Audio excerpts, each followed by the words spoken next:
Well, this is the second Sunday in our new year 2020. Are you developing 2020 vision? Well, we're working on it, right? It's a process.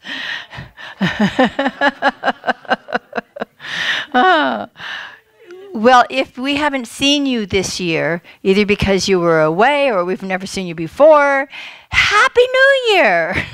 It's a beautiful new opportunity to live our lives out loud. And the theme, the Centers for Spiritual Living International theme for 2020 is 2020 Spiritual Vision. And we're all seeking that, and we'll all attain it, whether it's in 2020 or beyond. We're working on our beautiful spiritual evolutionary process. We're all on our individual paths. And when we come together in an alive and awake and loving and caring place like this, the vision becomes clearer. And today is about the power of thought. And we're actually continuing to focus on the first 4 introductory chapters of Science of Mind, written by Ernest Holmes, some of it actually, much of it taken from his talks rather than actually written by him. And he says we are thinking, willing, knowing, conscious centers of life. Ooh, let's let that sink in. We are thinking, willing, knowing, conscious centers of life. Some more conscious than others. We individually become more conscious at certain times than we do at others. But our goal is to continue to move toward, with intentionality, to become more mindful, to become more conscious of who we are and whose we are and how we're connected with one another and how powerful our thinking and feeling nature is, and that indeed we are co-creators with the infinite. Back to Ernest Holmes. We are surrounded by, immersed in, and there is flowing through us a creative something. Call it what you will. The sum total of all of our thoughts, will, purpose, and belief creates a tendency in this law that causes it to react to us according to the sum total of that belief. So indeed, as expressions of the living God, we are co-creators with infinite life. That's an amazing thing to realize and to remember, isn't it? We are co-creators with the infinite life. We are the instruments through which divine life may express. How are we letting that divine life express through us? Are we focusing our attention on that which is true, that which is beautiful, that which is healthy and life-affirming?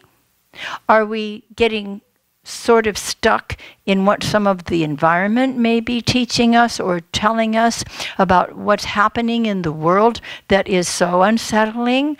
If we focus more and more on what we don't like, then what do you suppose happens? We are co-creating more of that, and that's not what we wish to do. What we wish to do is to lift the collective unconscious. And we do that by becoming more conscious individually. Our personal work is very, very important. This is the time of year that we do review the basics of our teaching. And one of the things that most ministers do at least one time in their lives, and usually many, is using the idea of the religious science farmer. And we do plant seeds. We plant thoughts in this infinite law of mind, which receives the implant of our thought and acts upon it. Just as the farmer planting the seed in the soil, if it's a petunia seed, is not likely to get rutabagas. So it follows that what our focus is, what our thought is, what our feeling is, what our belief is, will show up. And that's a wonderful realization, because it means if we don't like what's kind of going on in our lives, or even in the world, we can start to make a difference. We can continue to focus on the infinite mind and heart of God. As Ernest Holmes said, we court the presence and we direct the law. It's the love and the law that we're based on. Entering the Temple of Solomon centuries ago, a person had to go past the 2 pillars on the porch. One was Jachin and the other was Boaz. And they represent, guess what? Love and law. We enter the holy temple of the recognition of the divine being that we are and that each person is by walking through those 2 pillars of love and law. And so as we do our internal prayer and our external prayer, because I love praying out loud, don't you? Our practitioners do. It's a wonderful thing to hear the truth on our tongue when we're speaking our prayers, our spiritual mind treatment, to speak it aloud. Hear it. Hear this truth in your own voice. And something begins to shift within our consciousness when we are focusing on that which is the truth, the infinite truth, the immutable truth, that there is God and nothing else, and I don't care what you call it. Spirit, Yahweh, Jesus, Buddha, infinite mind and heart. It's all the same thing. We can use different names. It doesn't matter. It's not going to change the nature of the divine. When I know that I am one with and one of that holy presence, I stop being so darn human. But human is wonderful, isn't it? Don't you love being a human being? It's fun and it's troublesome. But when we allow ourselves to become that instrument through which the divine expresses, then the human becomes the enlightened instrument of the divine. And we're all in the process of learning how to do that. You and I are the instruments through which divine mind expresses. We are needed. We are necessary. So it is true that our thoughts create our reality. It's also true that our emotions influence our thoughts. So we not only want the lovely words, we want the feeling behind them. If I say, I am the divine expression of the living God, I want to feel it, not just say the words. If I want to look at somebody I may be having a fuss with and saying, I bless you with all my heart because I know who you truly are, you can't fool me. I love seeing the divine beyond the human, and then celebrating that the divine expresses through the human when we invite it to do so. And it truly is, as the master teacher taught us, done unto us according to our belief. Not our wish, not our whim, not our hope, but our belief. We too often believe in the world's nonsense, which here we once in a while call what? The world's nincompoopery, yes. And when we believe in the nincompoopery, it's kind of difficult to come back to our divine reality, to remember that there's something beautiful within that person, there's something wonderful, there's a gift within that situation that feels so untenable. There is a way. Always a way beyond anything we can figure out with our mere human thinking. There is always a way to move to a higher place in consciousness. And hear this, it is all consciousness. Have you heard that before? It is all consciousness. And so I can't believe too much in what appears to be going on out here that seems troublesome to me. Because if I give something that really of itself has no power, if I give it my focus, I'm giving it power.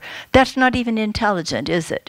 Let's use the infinite intelligence that we were given to live intelligently and to help each other to live from the highest and the deepest and the most beautiful place that is within us. And we too often believe in our own mistaken perceptions. I'm going to give you a very simple, personal, silly experience. And I kind of like telling things on myself sometimes. Better than telling them on someone else. You can count on me not to do that in public, no matter how much I know about you. We have a coat rack back there. It's very... Oh yeah, she knows what's coming. Last Sunday at our the movie, The Mind of Ernest Holmes, was interesting, wasn't it? You learned a lot about Ernest Holmes, didn't you? We may show that again sometime. Well, I'll start out by saying that my sweetheart, Reverend Mike, and I love exchanging gifts, and he gave me many beautiful Christmas presents, including a shorter version of one that he had given me a few years ago. Because when we moved here, I said, sweetheart, I think I need a puffy coat. All the girls have puffy coats, and we need them in the wintertime. So he gave me this beautiful, long MK coat. There's another story about how he didn't know about Michael Kors and started buying me things that said MK, because it's my initials. So he got me this beautiful, long, puffy coat, Michael Kors, and I've worn it a lot all winter long. Well, this Christmas, he bought me a short Michael Kors puffy coat. And how sweet that was. So now I can wear that with my jeans, and that's fun. Well, when we were scooting out the door last Sunday to come here to the center, I thought I had grabbed my long coat. Rather, I had grabbed my short coat. And I hung it back there thinking I was hanging my long coat. Well, at the end of the movie and the discussion, which was wonderful, Diane does a fabulous job with this. At the end of that, I went to get my coat, and it was like, my coat isn't here. There's one that looks like it. It's short, but my coat isn't here. And I made an announcement to everybody, excuse me, everybody, but I think somebody took my coat by mistake and left theirs. It was a misperception. And it was Diane who said, well, let's do some detective work. And she looked in the pocket, and there was this little, what is that thing? For a new coat. It's, yeah, she said, well, it's apparently a new coat. And I went, maybe it's my new coat. Do you and I have misperceptions? Do we get the wrong idea about some things sometimes because we haven't gone deeply into our own divine wisdom and gone, there must be an answer for this, rather than, if you see my coat, let me know. I really knew down deep it was safe that somebody had switched it. Yeah, I was the switcher. I love laughing at myself. I love looking at my misperceptions and my mistakes and realizing that there's always an answer. That there is always, and that's the silliest, simplest example of that. But a little clarity, my dears, can restore us to sanity. Just a little clarity, a little willingness to let the infinite intelligence of this universe, which brought you and me and all sentient beings into existence, knows how to work through each of us so that we can live our lives in sanity and in freedom and in joy and in continuing spiritual evolution, every kind of evolution, so that we're really here to live our lives wholly, completely, healthfully, happily, with beautiful relationships, an abundance of every nature, creativity, a sense of all is right with the world, because underlying everything else, we talked about this last week, the ground of being, underlying everything is the divine life. There's complete wholeness and harmony. It doesn't always look that way, does it? We need to develop a 2020 spiritual vision so that we can begin to see within, deeply within, what the truth is, what the gifts are that are ready to emerge and to give themselves to us. I love a lot of things that Mark Twain said, and one was, get your facts first, and then you can distort them as you please.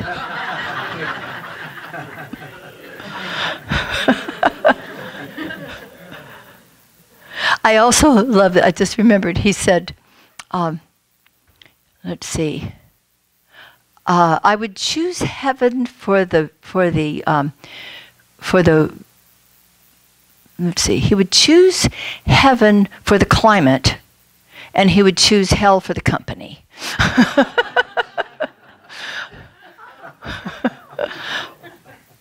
Love that man. Our thoughts Our thoughts are more powerful than we realize. Our thoughts create the motivating energy along with the feeling nature that produces the results in our lives and our experiences. So let's check our internal thoughts. Let's check our internal feelings. We have so many tools here to help us to do this. We have the 4 agreements, which is about not taking things personally. That's the second one. The first one is being impeccable with our word. And to me, being impeccable with our word is more than simply saying what truly is so to one another. It is being impeccable with our word so that we speak peace in the midst of chaos. We speak love in the midst of confusion.